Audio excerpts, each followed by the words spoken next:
আমি আবারও বলে দিচ্ছি জান্নাতীদের মার্কাগুলো শুধু সংক্ষেপে: এক, বিনয়ী হওয়া, সবসময় জিতার চেষ্টা না করা, গোয়ার তুমি না করা, ঘাটতাড়ামি না করা, নম্র হওয়া, নরম হওয়া। আল্লাহ তৌফিক দেখ। দুই, আল্লাহর ভয়ে গুনাহ ছাড়তে পারা, খারাপ কাজ ছাড়া। এটা বড় কঠিন বিষয় ভাই, এই সবগুলোর ভিতরে সবচেয়ে কঠিনটা এটা। আল্লাহ সবাইকে তৌফিক দান করুক। যুদ্ধ করতে হবে মনের বিরুদ্ধে, আমি অন্যায় করব না, আমার আল্লাহ দেখছেন। নাম্বার তিন, রাত জেগে আল্লাহর ইবাদত করতে হবে। আমি বুদ্ধি বাতায় দিছি, আর কখন না পারেন রমজানে করবেন ইনশাআল্লাহ।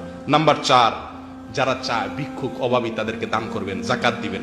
নাম্বার পাঁচ, আল্লাহর কাছে ইস্তিগফার করবেন, ক্ষমা চাইবেন তো ইনশাআল্লাহ। একাকে একটু হাত তুলে কাঁদবেন আল্লাহর কাছে যখন সুযোগ পান।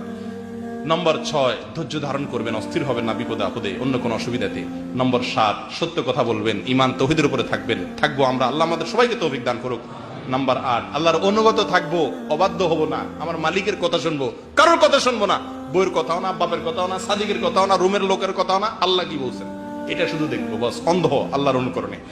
নম্বর নয়, সুদিনে দুর্দিনে সর্বাবস্থায় দান করব। নম্বর 10, রাগ নিয়ন্ত্রণ করব, খেল করব না যখন তখন, মানুষকে ক্ষমা করব।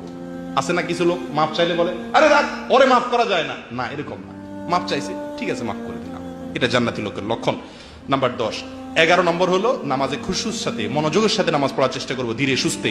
নাম্বার 12, অনর্থক ফালতু ফাহিশা কাজ করব না, যে কাজে কোনো দুনিয়া আখিরাতের লাভ নাই। নম্বর 13, লজ্জাস্থানের হেফাজত করব, অজাগায় অপাত্রে। আজকাল ফেসবুকের যুগে লজ্জাস্থানের বড় বেশি অজাগায় অপাত্রে ব্যবহার হয় ভাই, আল্লাহর ভয়ে এগুলো ছেড়ে দিব।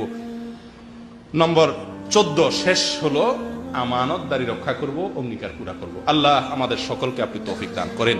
জাযাকুমুল্লাহ ওয়া আখিরু দাওয়ানা আনিল হামদুলিল্লাহি রাব্বিল আলামিন।